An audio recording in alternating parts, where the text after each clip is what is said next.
Alright, what's good, YouTube? This is your boy Shaka252, and you probably wonder why I'm sitting in the passenger seat of my own car. But you can see I still got on the same shirt from the other video that I'm about to post in a few. This video, what I wanted to do is basically comment about with Kanye West making his comments on TMZ.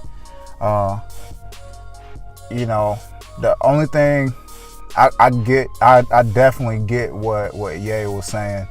I get his intent, but the words come out faster than his brain can get it. He'll let stuff flow out, and then you could tell he just kind of think about like, oh crap, I should not have said that. But anyway, I get his intent. He's just saying like, hey, look, let's wash our hands of the past. Yeah, we had hatred, but it's still active now with racism and stuff. But he's basically saying the only way to get further ahead is to move forward. I get it. I get his intent. He needs to actually sit down and think about stuff before he goes and says it. There was also another lady in that video. It was a girl in that video that made comments saying that she wasn't a slave and blah blah blah like that. That's true. Nobody, you know, there are no slaves in present day. There are no slaves. But this is the thing. Yes, I'm a black male. If I have, let's take Chicago for instance. If I have a thought or an opinion about Chicago, just because I'm black, and if the homicides in the city of Chicago the homicide rate is high and the majority of the victims are black males, me having an opinion about it and voicing my opinion does not make me the ambassador for all black people. You know what I'm saying? So we're not a tribe. You know what I'm saying? Because I think it's funny. I think it's super funny because some people think just because if somebody's black, just say take Kanye. Kanye is sweating, you know, Trump, trying to get on Trump's good side. He has an intent. It's like he's trying to do what he can to be accepted by Trump. And then Trump, when Trump says, okay, all right, you wore my hat, you're talking good about me, so now come on in. You know, he had to conform in order to get in. You know what I'm saying? He couldn't just go in being himself. So basically what I'm saying is, just because Kanye says something and he is a black male, he does not represent all black people across the board. You know what I'm saying? It is what it is. And I'll make this point as well. What I think is, you have diversity. Point blank. That's just what it is. You have diversity, and that is what it is. You got diversity. And then you know how society splits these groups off. You have white, you have Caucasian, you have black, you have African American, you have Hispanic, you have Latino. You have all these different categories that they want to put us in, and they call that diversity. That is true. But then if you break it down a little bit more, let's say, since everybody's on it, they love us or whatever. So we'll take black people. We will take the black people, for instance.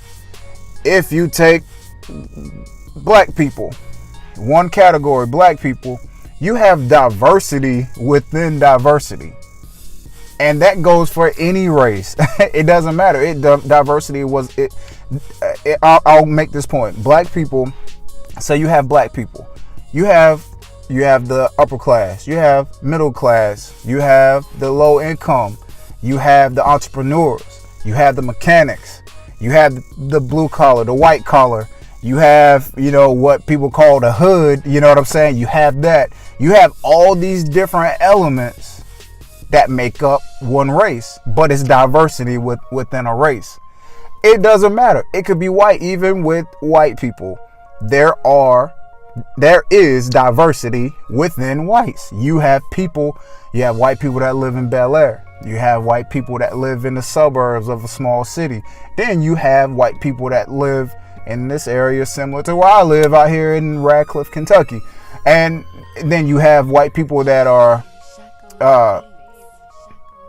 I'll say they're not in tune with what's going on as far as they take what they see on the news. So if they watch the news every single night and all they see is this right here acting up particular stories, then in their head it's implanted that this is bad. You know what I'm saying? So it's diversity within diversity. And I'll use this area where I live here in Kentucky. So small town outside of Fort Knox. Okay. What society has taught us to call the hood, that term hood, you know what I mean? Being hood is a way of life. Hood does not mean black people. You know what I'm saying? It doesn't mean Latinos. It doesn't mean a particular group, because we've been trained to say hood representing, meaning black people are hood. No other race can be hood. Hood is a way of life. This example I'll give. This little town that I'm in, I see ratchet also. Saying ratchet, they associate ratchet with black people. This little town that I'm in, I see the hood stuff and ratchet stuff, but the thing is, it's not necessarily black people that I see doing it. It's other races that I see doing the same type of, the hood thing. So that just put in my head, I was sold. I was like, you know what? Hood is not black people. Ratchet is not black people.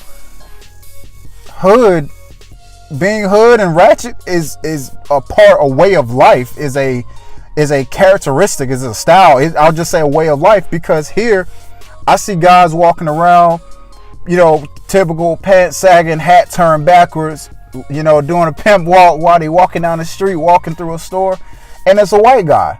You know what I'm saying? I see it, and what and that comes down to my point.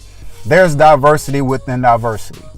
It doesn't take black people to make stuff hood. Hood is a way of life. That's just what it is. So, and also I want to kill another term. I can't kill it by myself, but if you watch my video, if you have it in your head that if you look at Chicago, we're going to stick to the script. Chicago. If you use or think of the term black on black crime, that doesn't exist.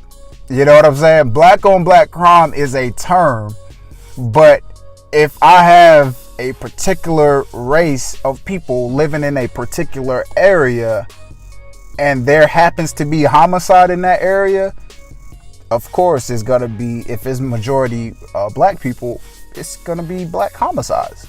So it's not necessarily black on black crime, but me and Angel actually had this discussion before it prompted me to make this video. So it's like this.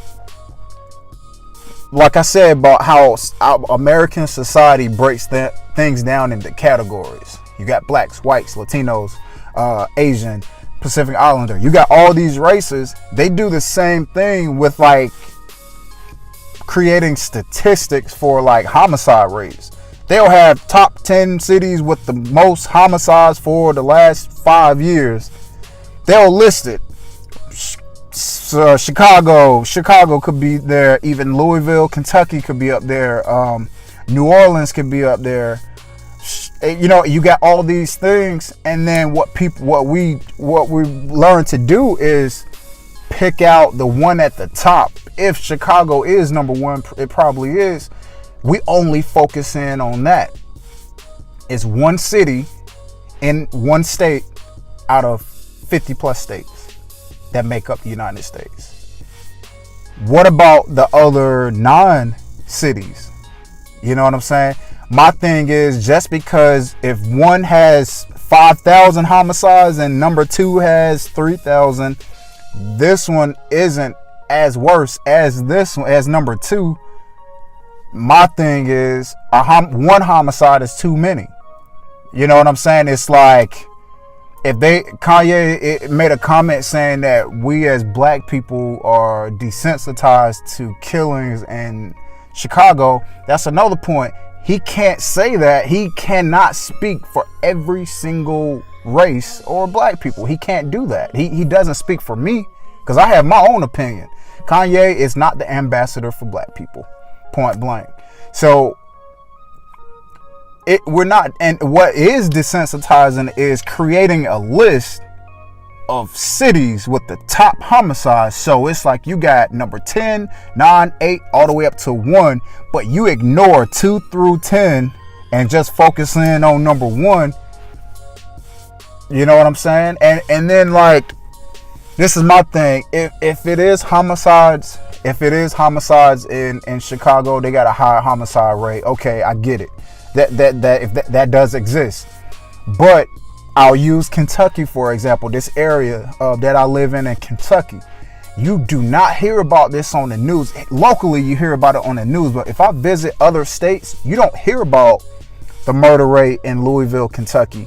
And you don't hear about how there's a epidemic of meth use, drug abuse, and opioid use in Kentucky.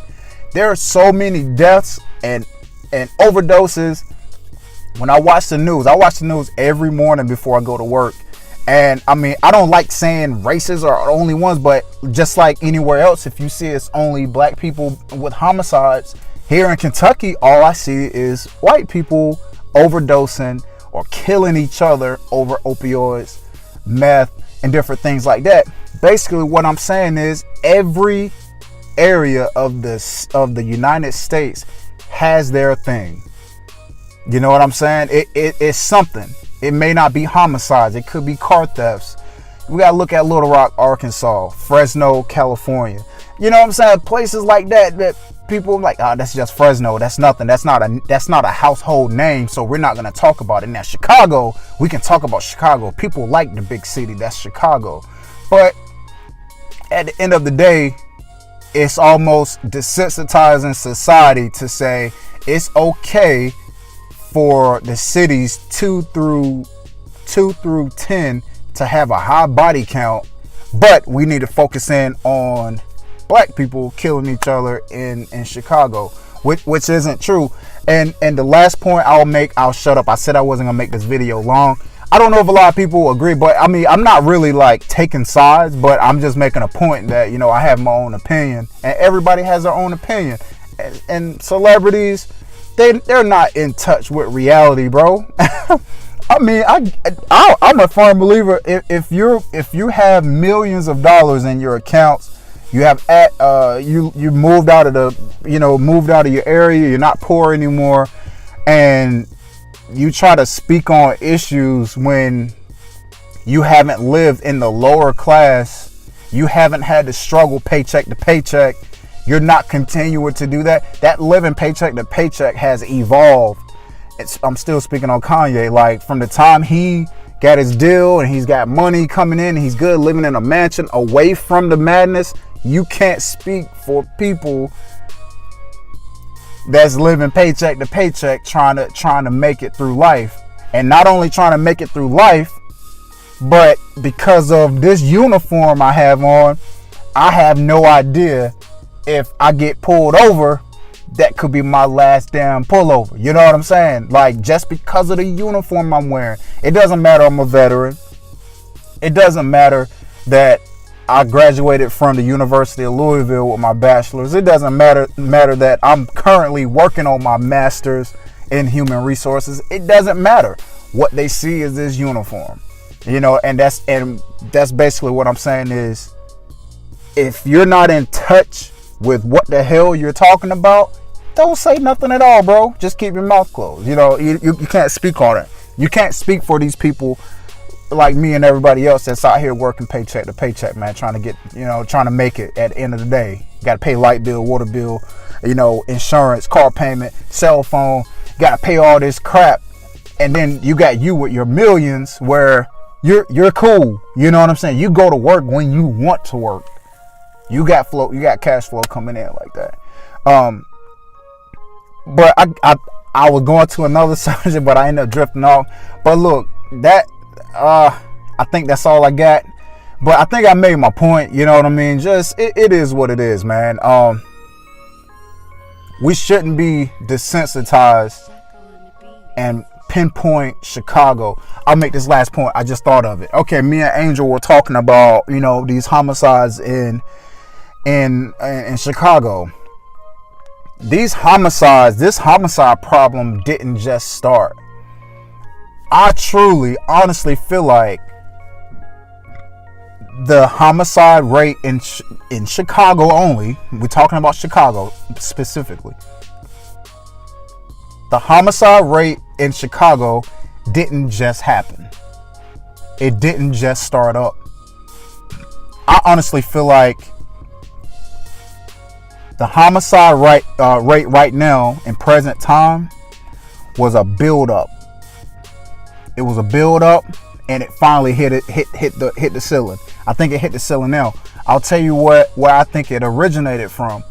I'm gonna go all the way back to the 50s. Let's say 50s, from the 1950s until present time. We'll do that.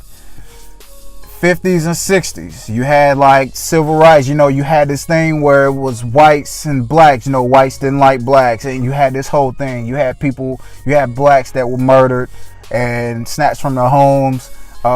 Neighborhoods burnt down by whites because they didn't want blacks. History. It is what it is. You had this. You had men. You had these uncles, fathers, grandfathers snatched from their homes. You had them murdered, killed just because of the uniform that they wear. 50s, 60s, 70s came around. You had people going to Vietnam. You had these men going away. They'll have a wife. Wife is pregnant, whatever the case may be. They got kids at home. They'll leave, killed in Vietnam. Now you got a single parent. Single parent has maybe a couple of kids, two boys, a girl maybe. Then if it's one that's older, they going up, think they're the man, trying to be the man, getting drugs. We talking 80s, 90s. Now we talking about that phase of when the crack cocaine hit, 80 to 90s. And then you had mass incarcerations dipping into the 90s. So you had black males thrown into prison for drugs and different things like that. So basically what I'm saying is men were snatched from their homes or put in homes because of what they had to do to survive at the time. And by them being put into prison and murdered and going to Vietnam and during the civil rights movement, these men that were monumental in these young men's lives were snatched away. So if the older brother is trying to be the man, now the OGs went from being 50 years old to 20 years old, and they got a little brother, they got a little cousin that's looking up to them. They do grown man stuff, then they go to jail. The little one watch the older one do his thing. They want to do it bigger. So now we're at that phase, present time, where we have these youngins, young boys, young 10, 12 years old, youngin' and thuggin', killing like grown men, shoot them up, bang, bang. I think my opinion is it's honestly an end result. It was a build up. 50s, 60s, 70s, 80s, 90s, 2000s, boom. Now it's like, damn, like you got 12-year-olds killing people, just killing, but it didn't just happen. They were like, oh my God, Chicago needs help. It needs to be restructured, blah, blah, blah. But that is true. But I think it was an end result of little things. You know how little things can happen over time and you wouldn't even notice it, and it causes an effect. Every action has an effect. So that's what I honestly think that's what will happen. What happened is it was just a build up. It was definitely a build up of it's the end game. It's the end game of past events catching up with itself, and now is completely out of control. There's no money, there's no military, there's nothing that can fix that. And the last thing I'll say is something I call the cycle. Let's say you have a family that lives in you call it the projects or low income housing. I'll just say that. You have a family that's in low income housing. If the mom and dad are working 2 or 3 jobs just to pay the bills, they're struggling, all they know is you get a job, you work, you come home, eat dinner, go to bed, repeat. If that is life, they're teaching their kids, when you go to school, Graduate from high school, get a job, get you a little apartment, and and it's okay. And then those kids have kids. Those kids have kids. With if they keep the same mentality, that's why people stay in the projects. If they don't have a parent, uncle, sister, cousin, brother that's stepping outside of the box to teach them that, hey, there's something beyond living in the hood. There's more to the world than this. There will always be crime. There'll always be crime. There'll always be the projects, the hood, whatever you want to call it, that way of life. Like I said, it's a cycle. It doesn't have to be low income housing. Take me, for example. I grew up in a little town in Edenton, North Carolina. Little town, little country town. What I knew was watching my granddad, my grandma, my mom, my uncles, my brother, watching them, growing up with them. I thought they basically taught me, hey, all you got to do is make it through high school. Get your diploma. Graduate from high school, get you a job, work, get you a little crib, get you a car. You good. That's it. You made it. That's it. You made it. Yeah, I had uncles, I had aunts, and my mom, went to college, but from where I was at the point in time, I watched my brother, you know what I'm saying? My brother worked and, he graduated high school. He started working. My brother was doing good. And so I figured I would follow suit because it was a cycle. The cycle broke with me because my mom had the last minute dropped a bomb on me not a little bit after I graduated from high school. She was like, hey, you gotta go to college. I was like, whoa, what you mean? You know what I'm saying? So I ended up at North Carolina A&T State University in Greensboro, North Carolina. I ended up at that school, and it took me from a town this big and put me in a way bigger city. It blew my mind. Mind blown. I had never seen so many people, all black people, in one time. And my mind was blown. I thought everywhere looked like that little old town that I'm from. I thought everywhere looked just like that. And I think I made my point.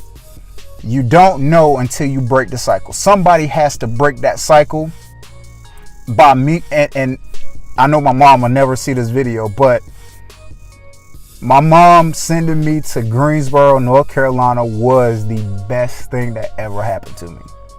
That was the best thing that could have ever happened to me. And I'm glad she did it because that made me more outgoing. I was super shy. I was quiet. This video would have never happened if I didn't leave home. You know what I'm saying? So that pushed me to be more outgoing, more outspoken. Because I was super quiet, you know what I mean? All the way up until I graduated high school, I was super quiet. You wouldn't even notice I was in the room.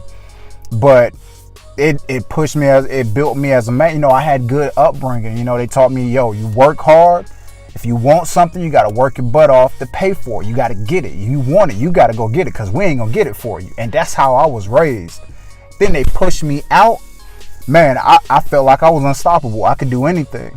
And that's how it pushed me, later on in life, joining the military and, got to do things with that. And then I got out and then I'm still in Kentucky. I'm okay. I travel. I was just in NYC. I go to, I travel, but I'm getting off subject. But I think I made my point about breaking the cycle. So when you hear things about Chicago, or if you hear anything about somebody's living in the projects, the hood, low income, poor families, blah, blah, whatever you want to call it, don't look down on that. You have to look, you have to think. I'm just trying to plant a seed in your head to make you think. They're not just people with low income housing or in a bad situation. They just did not have the opportunity to break the cycle. And that's just what it is. It's a cycle. It's a family cycle. It's a tradition. It's a generational cycle that was never broken. They never told them to expand their mind, go out further. Hey, move out of here. I'm going to move you away so you can get a better life and see more things and know that you can live in a town with more than 2 stoplights like me. So that's all I got, man. If you haven't already, if you're cool with what I said, leave it in the comments. Like, subscribe, whatever. You can dislike. It's okay. It is what it is. I hope I don't lose any subscribers over me running my mouth. But shouts out to Kanye, man. Do your thing. But, bro, sit down and actually write out what you want to say before you say it. Too easy. All right. I'll catch y'all on the next one. Peace.